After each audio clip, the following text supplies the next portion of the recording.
In 1986, Nintendo released a game that would fundamentally change what video games could be.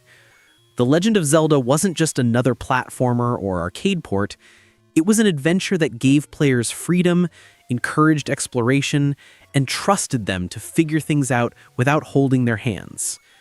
It introduced concepts that seem obvious now but were revolutionary then.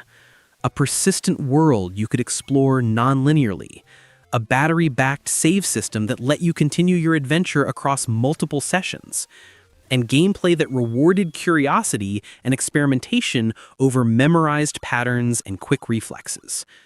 But here's what's remarkable.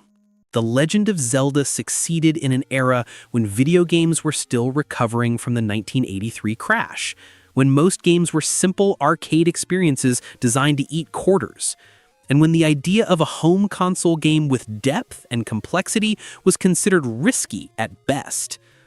Nintendo took a massive gamble on a game that was unlike anything else on the market, and that gamble paid off spectacularly.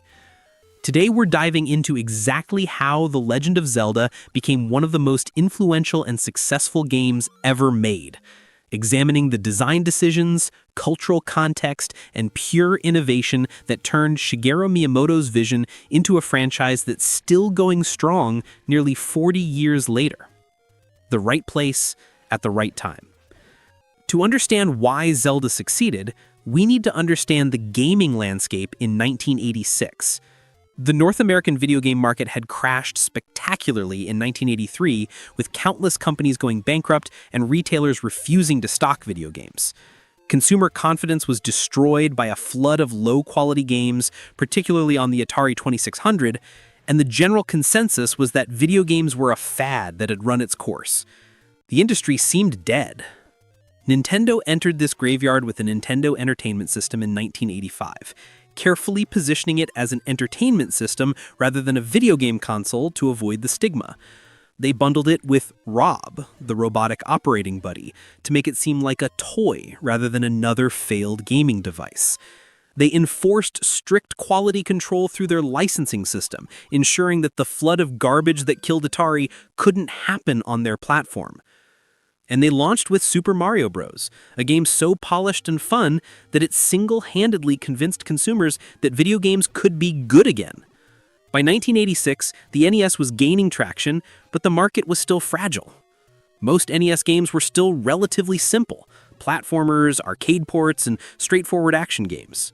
The gaming audience was young, primarily children and teenagers, and conventional wisdom suggested that games needed to be simple, immediate, and focused on high scores and quick sessions.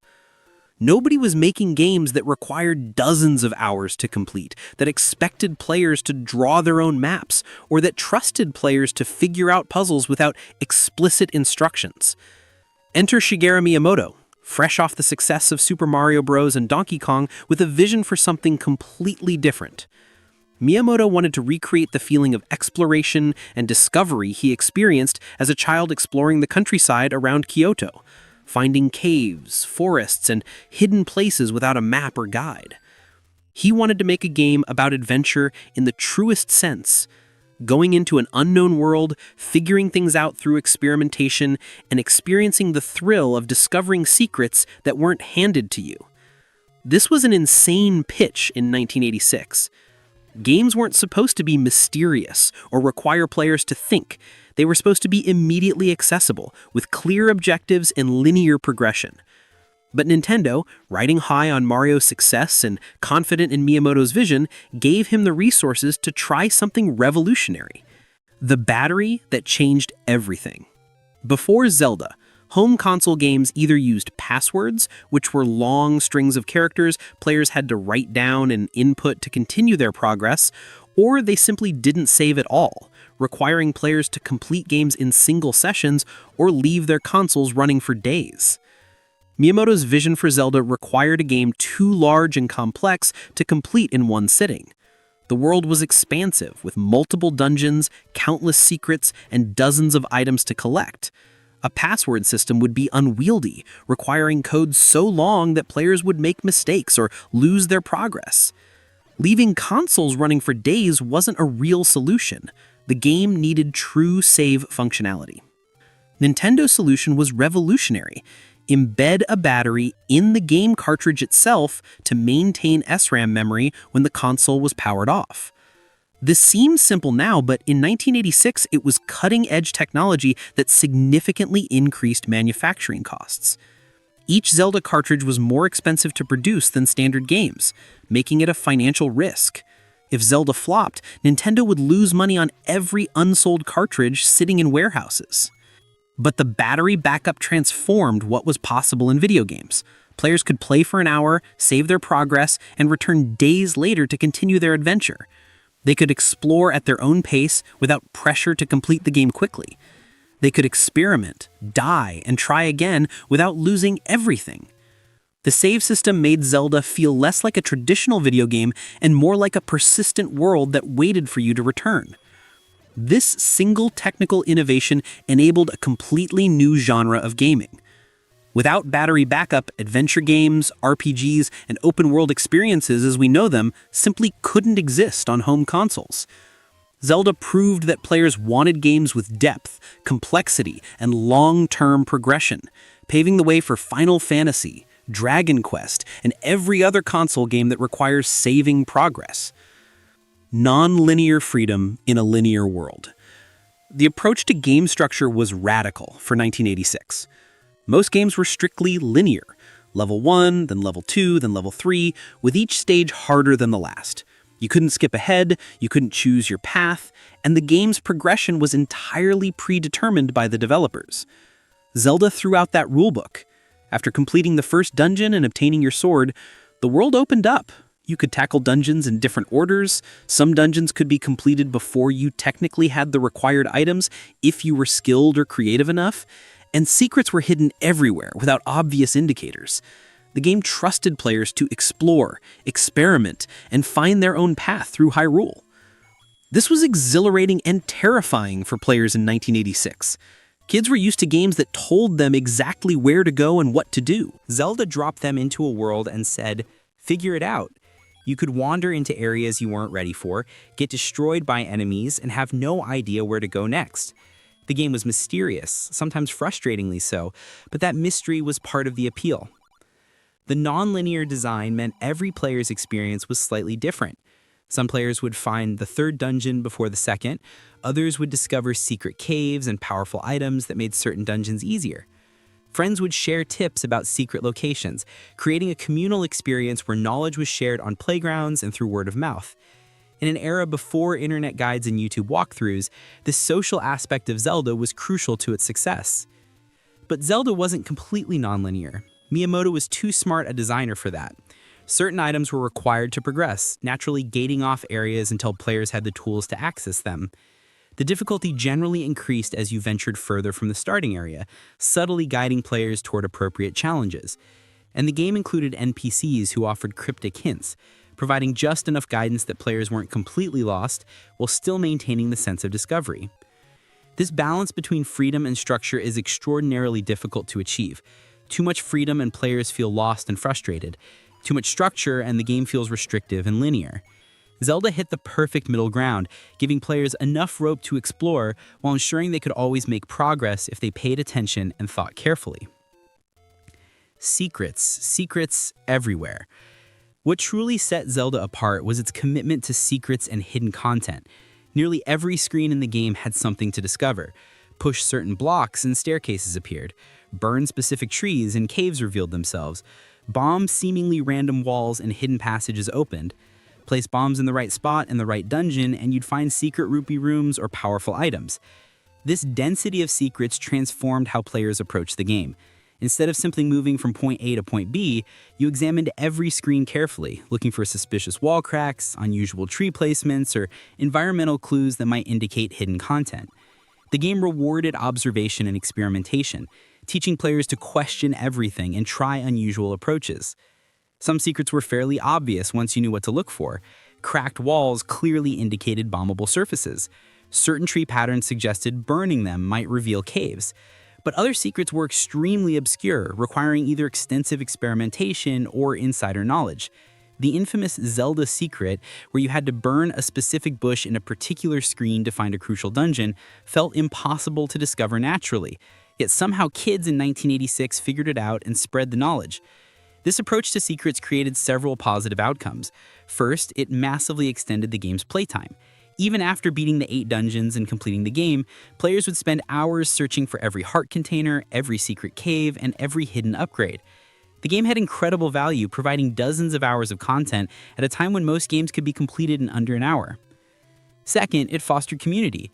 Players shared discoveries with friends, drew maps with secret locations marked, and called Nintendo's game counselor hotline for hints.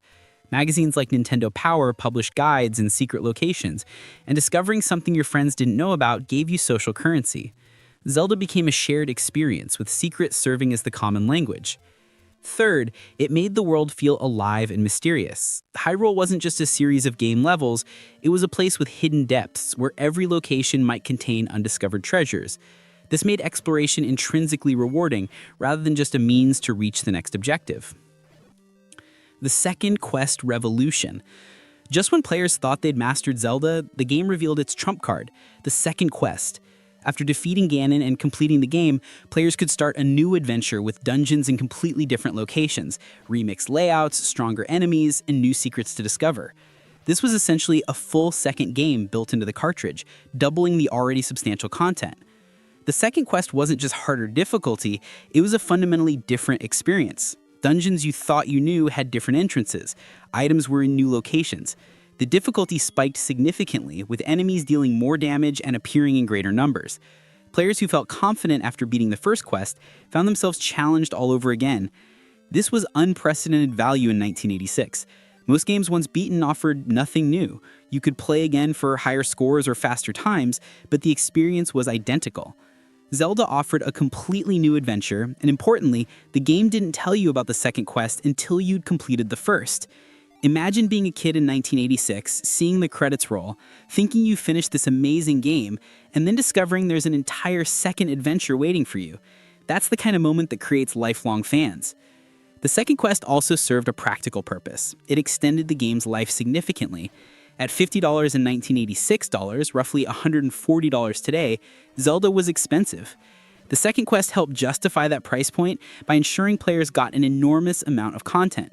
And because the second quest was genuinely challenging, it kept hardcore players engaged long after the mainstream audience had moved on. Marketing genius and the golden cartridge. Nintendo's marketing for The Legend of Zelda was as innovative as the game itself. In North America, early production runs featured a special golden cartridge instead of the standard gray. This immediately made Zelda stand out on store shelves and in players' collections. The gold cartridge became iconic, a physical representation of the game's special status. This was brilliant psychology. The gold color suggested value, quality, and something precious worth owning. It made Zelda feel like an event, not just another game release. Kids who owned the gold cartridge felt like they possessed something special, and kids who didn't own it wanted to get their hands on it specifically because it looked different from every other NES game.